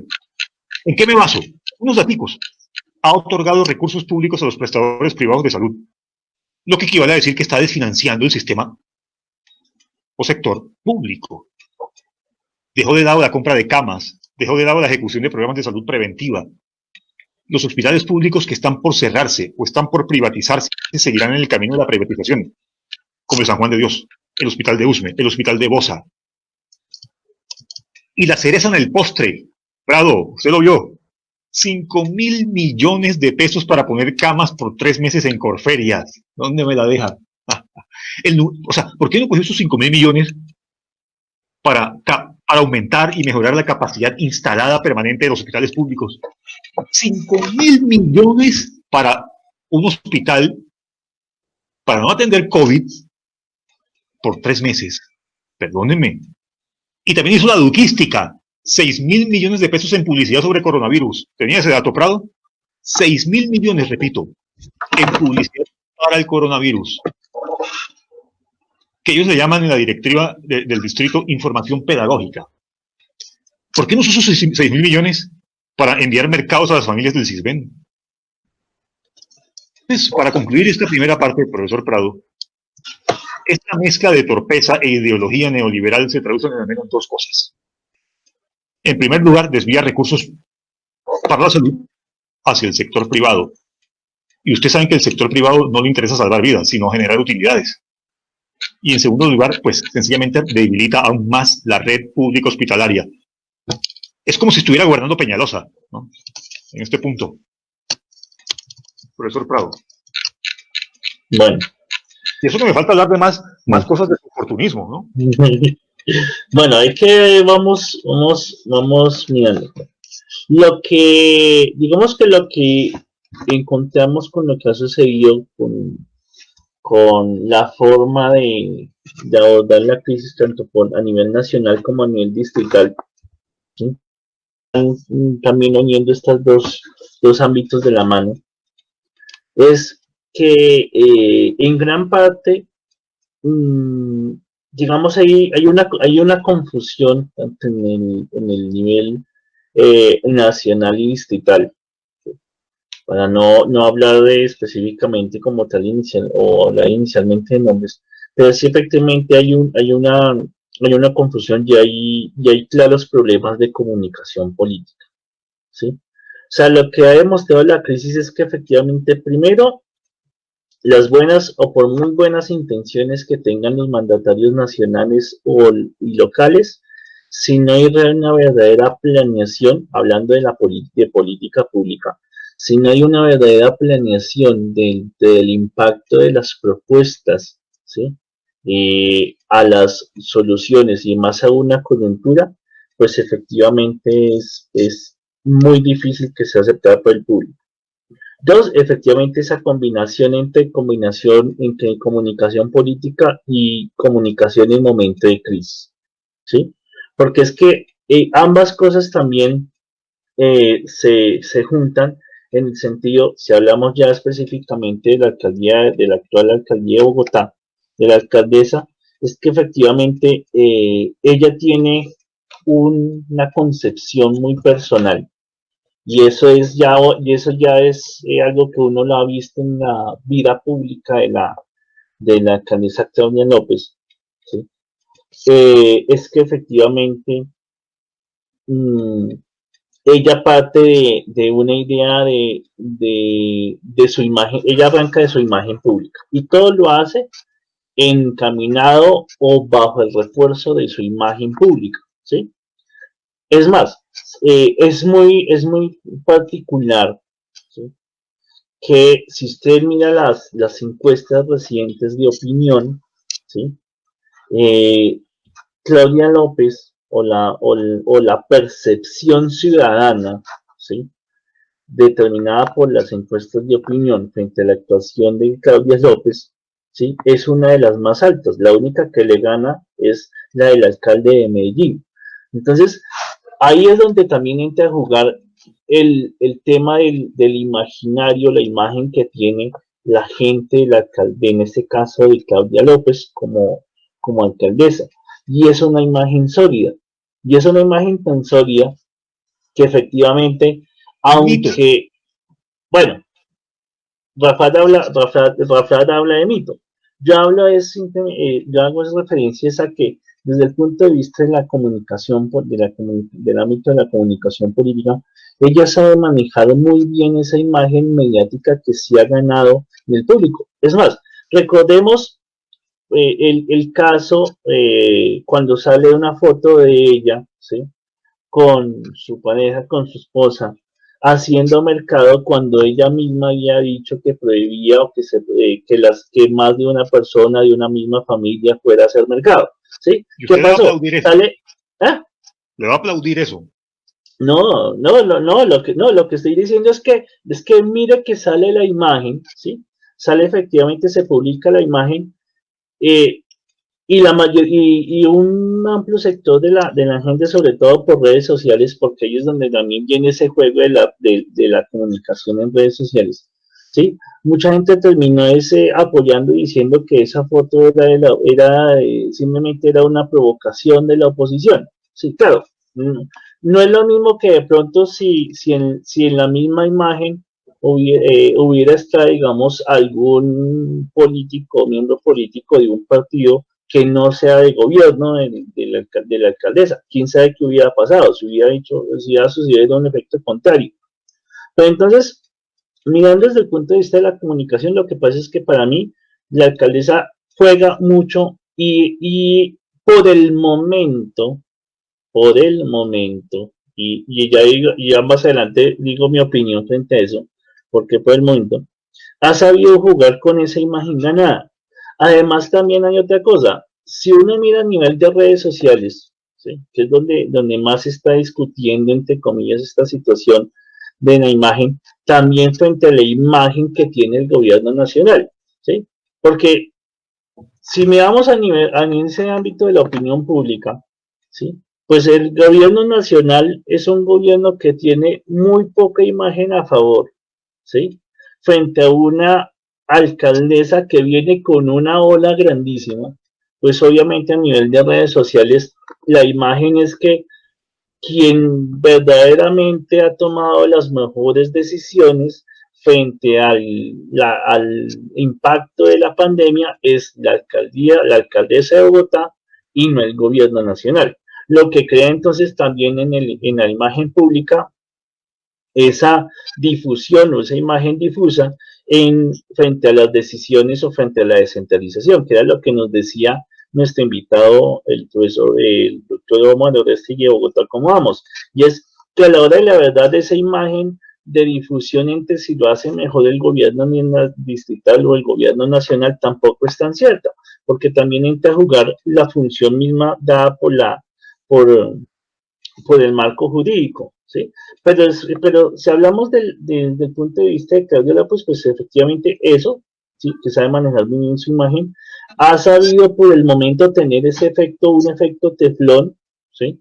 Que durante mucho tiempo lo tuvo o lo parecía tener algunos líderes políticos como el hoy senador Álvaro Uribe Vélez, ¿sí? Porque, repito, es curioso, habría que mirar si en estos días va a salir una encuesta de opinión, ¿sí? Frente a lo que ha sucedido, digamos, en las últimas semanas, si en realidad se mantiene o no se mantiene ese efecto teflón que parece tener la alcaldesa. Y tres, es que obviamente, y en eso sí comparto también lo que dice Rafa, es que claramente aquí se está pensando o no sabemos, ¿sí? O para nosotros, y en mi caso lo pienso así, hasta qué punto Claudia López o las acciones de la alcaldesa están pensadas en la administración distrital de 4 años o en la futura carrera presidencial dentro de 4 años. Porque efectivamente ya muchos, efectivamente, ya uno lo veía, ¿no? Es que es que la alcaldesa tiene más pantalones que el gobierno nacional, que el presidente es la presidenta que necesitamos. Ya se comenzó a preguntar dónde entonces están las figuras como Fajardo, que no se ha pronunciado frente a la crisis, ¿sí? Sin embargo, efectivamente ya comienzan a haber baches que, repito, habría que mirar una medición a la opinión pública si esos baches están afectando realmente ese efecto teflón que pueda tener en cierta medida la alcaldesa.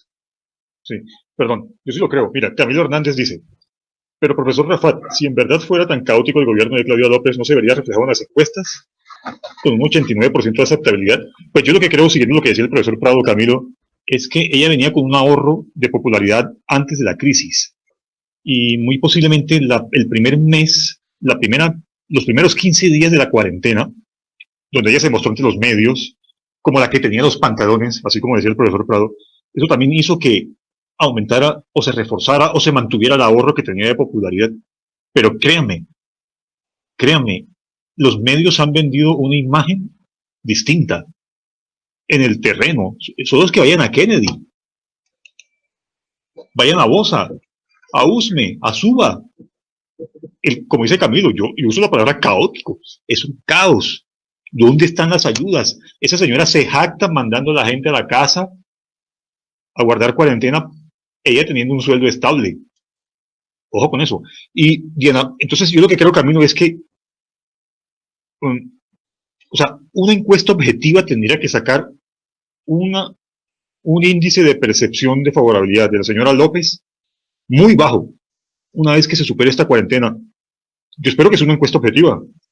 Diana Paola Pérez Bustos, yo creo que a Claudia López le falta empezar a gobernar como alcaldesa y no como a la jefe de debate de la candidatura presidencial de Fajardo. Es la única mandataria local que no se ha sincronizado con el gobierno central.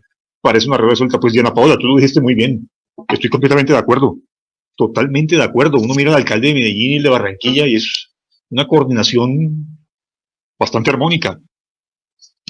Y, profe Prado, aquí tenemos otros comentarios, más adelante los comento. La alcaldesa también ha sacado a relucir su talante oportunista.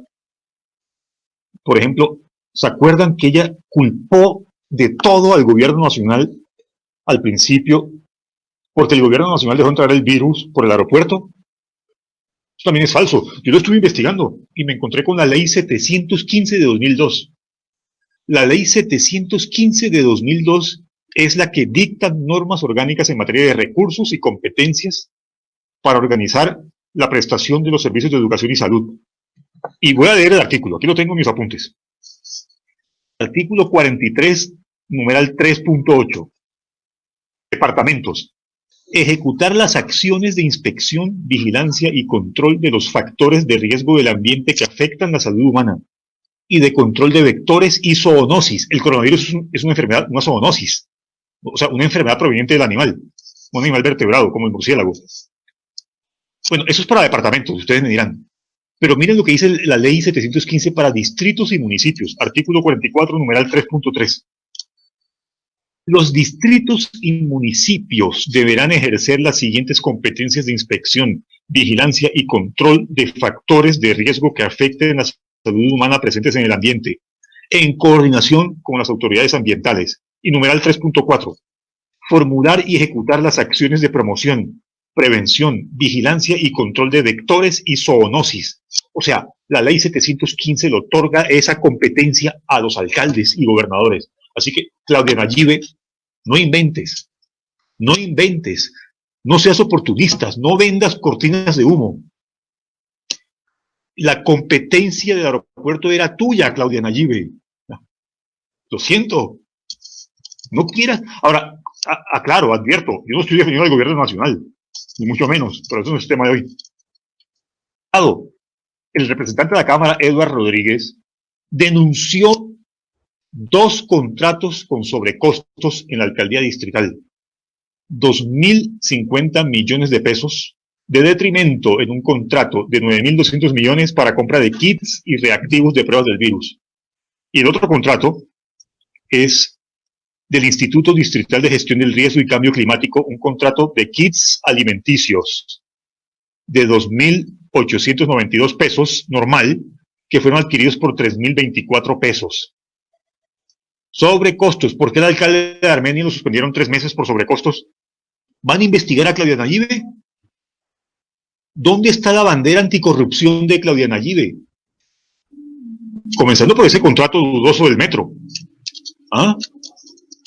Mermelada, asignación de cargos. Mejor dicho, hay que desmitificarla, Camilo. Hay que desmitificar a esta señora. Claudia Nayibe está gobernando como si fuera Peñalosa. Claro. A ver, digamos que lo que hay que también que Prado, ¿va a desconocer esos datos, Prado? ¿Va a desconocer esos datos? Es que lo que hay que mirar acá, ¿sí?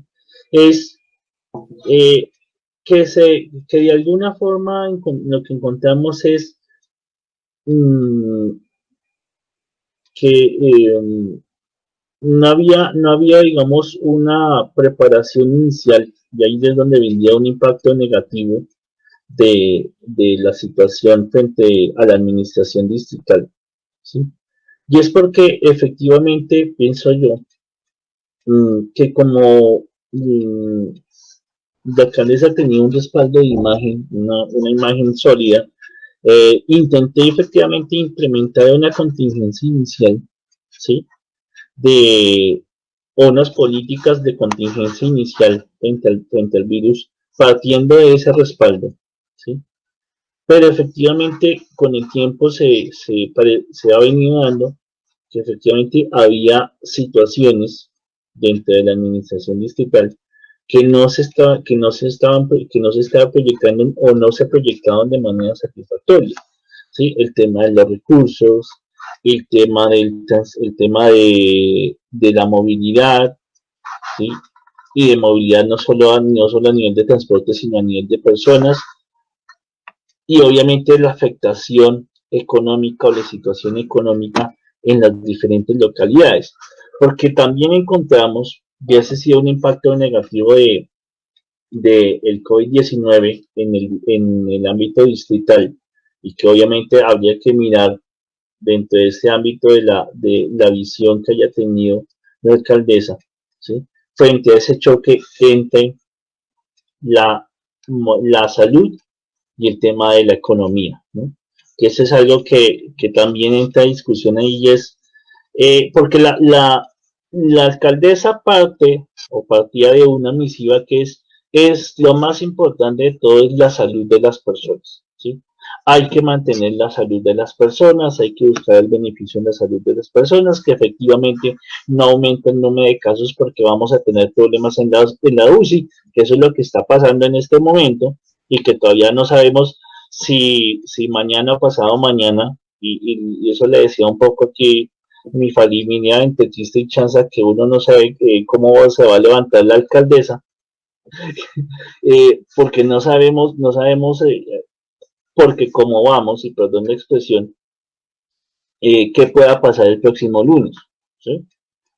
Con el aumento de los casos y el tema de que están aumentando en los problemas en la congestión de las salas de las UCI, que ahí es donde sí viene, y en eso sí comparto lo que decía el profesor Rafat frente a lo que pasa en Corferias, porque nadie se está preguntando eso. Es decir, si estamos aumentando el número de congestión en las UCI, entonces, ¿Corferias qué? Hay casos en Corferias que no nos han dicho, Corferias se congestionó y no sabemos, ¿sí? Son cosas que todavía quedan ahí. Y el tema también efectivamente de cuáles pueden ser las perspectivas a futuro en el caso de Bogotá. Obviamente esto va a ser de largo aliento, esto no, como decía nuestro invitado, esto no va a ser de un año, esto es mínimo van a ser 2 años para poder medio evaluar realmente las consecuencias del impacto de virus en las políticas públicas en Bogotá, ¿sí? Pero me parece que, digamos, para mí Claudia López partía es de como de cierta premisa en el sentido de defender sus propuestas políticas o la implementación de estas políticas en la coyuntura. El tema del continuismo, me parece que también en cierta medida hay pareciera ser, por lo menos en alguna cosa, un reflejo en ese continuismo, en donde Claro, se vendió efectivamente, muy rápido y fácilmente al ¿ah? sistema. Muy pero, rápido se adaptó. ¿Ah? pero Rafat, pero ahí es donde viene el tema de la economía, ¿sí? Ahí es donde viene Pero el ella tema no de la se vendía como economía, antisistémica. ¿no? Bueno, Ella se vendía como bueno, pues se antisistémica. vendía, digámoslo así. Se definía por eso. Sí, pero Rafat, ahí es donde viene otra cosa, y es digamos un poco hablando de las encuestas, y es de pronto en el tema del público, porque, repito, el público, para mí el público y la opinión pública efectivamente no es tonta, pero de alguna forma sí somos muy emotivos y muy emocionales, y a nivel de esa emoción, efectivamente una población debido a cómo es ella, a su identidad sexual, a sus luchas políticas que ha tenido con la política tradicional. Efectivamente mucha gente todavía la percibe, digo todavía, la percibe creencialmente como alguien que aún sigue luchando contra el sistema, y uno lo ve en esa confrontación, hasta qué punto tan confrontación estructural entre el gobierno distrital y el gobierno nacional, o si es una mera Sí, discusión electorera. claro. Mm, Bravo, se nos acaba el tiempo. Voy a leer los últimos comentarios, ¿te parece? sí, William Orlando Taracuez Gutiérrez nos dice que con respeto no vinimos aquí a hablar de la gestión del gobierno. Pues, William, por favor, perdóname, pero sí, a ver, si el tema es el impacto y la perspectiva del coronavirus en Bogotá, pues hay que hablar de la desastrosa. Qué pena que yo adjetivice, pero hay que hablar de la desastrosa gestión del gobierno distrital. En mi concepto, yo aquí no estoy comprometiendo ni al profesor Prado ni a la Universidad Militar. Estoy hablando como ciudadano y como politólogo. ¿Ves? O sea, si como politólogo no podemos hacer un análisis político, si como politólogos no podemos y ciudadanos no podemos tomar posición política, pues entonces, ¿hacia dónde estamos llevando a nuestros estudiantes? En fin. Y por último, por acá teníamos dos preguntas de Joan Moreno. Muy brevemente, Prado. ¿Ustedes creen que el estado de excepción es una nueva categoría de análisis en el sistema internacional? De ser así, ¿qué impacto tendría en la reformulación de la teoría de las relaciones internacionales? Yo te respondo muy rápidamente, Joan. El estado de excepción se ha vuelto lo normal hoy en día en cualquier parte del mundo. Los estados lo han normalizado, lo están instrumentalizando, lo están racionalizando. Mejor dicho, los políticos están felices con el estado de excepción, gobernando a sus anchas. A mí no me extrañaría que parte de la torpeza de la señora López tenga que ver con eso, que sea una torpeza deliberada, para seguir extendiendo a propósito del estado de excepción. Porque tiene que vender cortinas de humos, tiene que tapar desastre tras desastre, chambonada tras chambonada. ¿Qué mejor que un estado de excepción para desviar la atención? Y Carlos Páez, ¿cuál es la preparación de las autoridades para mitigar el impacto de la violencia por desempleo, inmovilidad, seguridad alimentaria y pobreza? Pues lo primero es que hay que destinar más recursos al sistema público de salud. Y lo segundo, que el gobierno, en lugar de estar entregando recursos a los bancos, los entregue directamente a los empresarios. Así de simple, profesor Prado. Frente a ese punto de la inversión en la niñez, yo creo que no solamente entra el término de niñez, sino entra toda esta coyuntura del desempleo, de las diferencias sociales, económicas. Es también un mayor compromiso también de los privados, porque como les decía al principio de la charla, dentro de la política pública, este es un trabajo, debe ser un trabajo en equipo. Y esto no tiene que ver tampoco, porque algunos de pronto dirán que es un tema, no, esto no es un tema, no es un tema ideológico, ¿sí? Para no hablar, digamos, de sistemas ideológicos, simplemente es una realidad dentro de la implementación y la formulación y el desarrollo de la política pública. Debe haber un compromiso de todos los sectores, ¿sí? Entonces encontramos y lo hemos visto en algunos casos muy particulares de algunas empresas o empresarios que dijeron desde el primer momento de la crisis, yo voy a seguirle pagando a mis empleados, ¿sí? Para no hablar nombres, pronto se referencia a un tema policial, no, simplemente, mire, yo voy a seguir pagando a los empleados. Pero como hay otro sector que llama la atención, que aparecía hoy en un artículo, ¿sí? Como hay un sector del ámbito económico, especialmente una entidad, ¿sí? Que habla de que le va a seguir cobrando a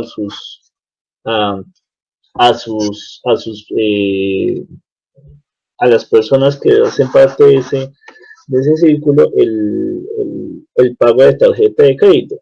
Entonces, miren que aquí es que esto no es un tema ideológico, es un tema de compromiso entre todos. Y en el tema de la niñez también debe haber intervención de las instituciones, de los privados, como también de los mismos colegios, ¿sí? Porque también, lo que nos decía el invitado, hombre, realmente los colegios, las escuelas, los colegios de bachillerato y las mismas universidades, físicamente estamos hoy aptos, o mañana, si hablamos de una fecha específica, para realmente permitir que todos los estudiantes asistan a clase, ¿sí?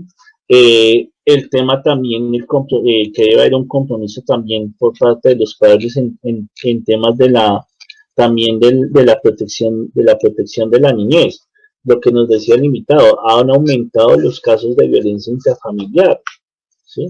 Entonces aquí hay que mirar de que esto no es solamente un tema de dinero, ¿sí? Sino también es un tema de cultura y realmente también cómo nosotros como sociedad, ¿sí? A nivel de cultura, tenemos que volver a repensar, o tenemos que repensar, por decir algo por decirlo así, el tema también como el círculo familiar. O sea, es que este tema de la pendencia nos demuestra que hay que volver a pensar la familia. Ya hablando de familia, el coronel Ruiz, ¿sí?, que es el máximo referente de este programa, ¿sí? Una institución. Hola, mi querido Carlos, ¿sí o no? Rafat, caramba, mira, al fin estoy manejando la tecnología. No, una maravilla. Entonces, caramba, Rafat, estoy dispuesto a escucharte atendiendo tan gentil invitación. Ya acabamos. Pero si decía a las 6. A las 4. Pero muchas gracias. Carajo. Eso es todo un honor. Muchas gracias. Oye, Rafat, no, yo leí mal. Siempre la embarro. Pero quedó grabado en YouTube. Sí. Rafa, lo voy a ver en YouTube. Carlitos, un placer saludarte. ¿Qué más, coronel? Oiga, no, me perdí el debate. Yo pendiente, dije son las 6 y leí mal. Bueno. Bueno. Pues no hay problema. Rafa, de todos modos, usted me conoce, yo siempre la embarro. De verdad, No, pues no. felicitaciones. Tú eres un Voy a ver genio. el programa por YouTube entonces. Un Listo. abrazo a los dos. Gracias, chao. Prado, para Sí. cerrar. Bueno, aquí Joan responde diciendo que está de acuerdo conmigo, que llega al punto. Dice que es la misma tesis de Agamben, debe ser de Giorgio Agamben, seguramente, y que eso incide en el rol como soberano, por lo menos para Bogotá. Y Prado, un minuto, pero en serio, porque Natalia Cruz te envió una pregunta. Un minuto. Profe Prado, lo gracioso es que la alcaldesa dijo hoy en Control Político No, la pregunta. que el 30% de ocupación de UCIs, ella entra a controlar los privados. No solo los públicos y Corferia lo tiene desocupado. ¿Qué seguirá escondiendo la alcaldesa? ¿Qué más contrato quiere rifar? Profe Prado, esa pregunta es muy, muy seria. Pues yo no iría tanto porque pues en eso sí creo que sería mal en ese ámbito del conocimiento como tal de los contratos, pero sí obviamente no podemos negar, y repito, y eso es algo que repito a veces a la opinión pública se nos olvida, y es que los candidatos, ¿sí?, lleguen o no lleguen a cargos de una administración pública son políticos y piensen como políticos, ¿sí? Y hay que hacer política. Lo que está haciendo Claudia López es política. Ella está haciendo política. Repito, es demasiado arriesgado y no tengo conocimiento para decir cuáles son los contratos que ella pueda ahí es tener donde o con está quiénes la farsa de todo. La farsa de todo está ahí. Que ella se vendía como antipolítica, como antisistémica, y terminó siendo igual que los demás. No, pero Rafa, es que yo aquí no lo veo y ahí sí no estoy de acuerdo porque es que para mí no es una farsa, es una realidad política. Es que Bueno, simplemente sí. Es una realidad. Válido. Es una realidad. Sí. Y repito, frente a los contratos, insisto, no puedo decir exactamente a tal persona puede favorecer, pero al igual que cualquier mandatario, porque era lo mismo que se le criticaba a Peñalosa, pues es muy probable que obviamente ella tenga que en cierta medida negociar en algunos ámbitos con los sectores privados y más teniendo en cuenta el plan de desarrollo, porque miren que hay cosas que se aprobaron, como el tema ya de la séptima, que terminen en origen de séptima, que efectivamente a quién afecta intereses privados que Prado, lo de la séptima, eso está muy ambiguo. Yo leí el artículo del plan de desarrollo, el artículo 99, creo que era. Eso lo deja abierto. El artículo dice, se privilegiará el corredor verde, pero privilegiar no quiere decir que excluya el Transmilenio por la séptima. Claro, exacto, pero... No, Prado, es que el punto es ese, incumplimiento tras incumplimiento de su campaña.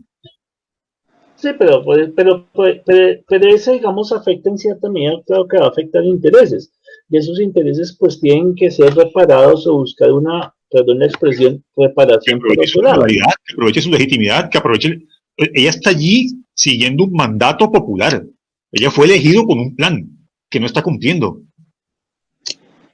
Sí, de pronto claro, pero ahí es donde tocaría mirar frente a lo que sucede en la ciudad en este año, frente a la política pública, ¿sí? Es si va a tener, digamos, los réditos que espera tener, o al contrario, puede que de pronto se le acabe, como decimos coloquialmente, la gasolina o ese efecto teflón, y puede tener un impacto diferente para no hablar de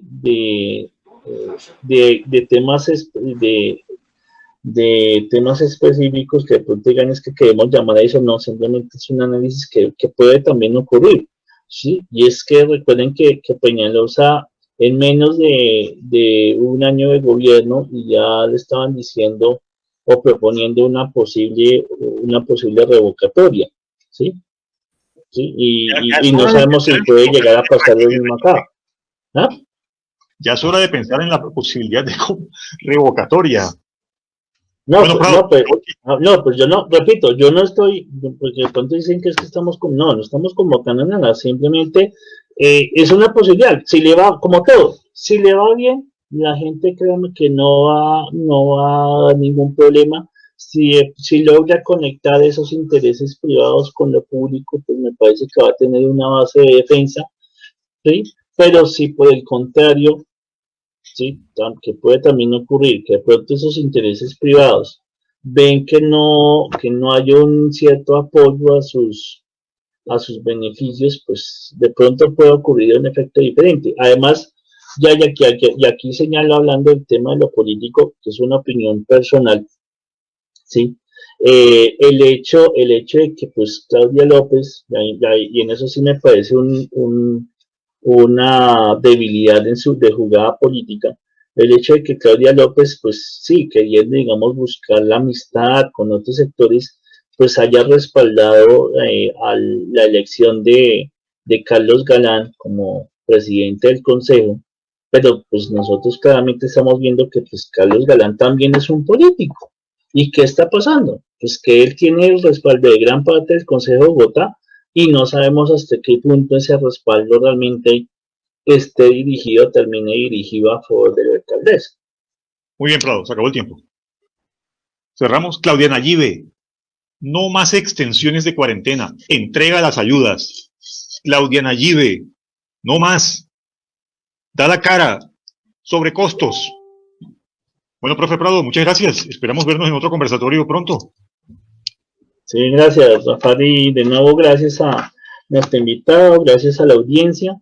Yo sé que, digamos, por razones de tiempo quedaron algunos temas por todavía un poco por analizar, pero la idea es que precisamente sigan analizando, sigan revisando nuestras redes sociales, las redes sociales de Bogotá, cómo vamos.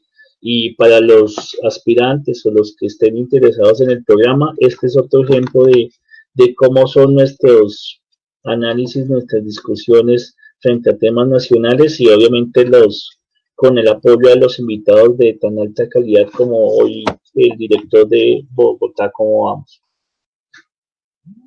Bueno, pues muchas gracias. Hasta luego. Chao.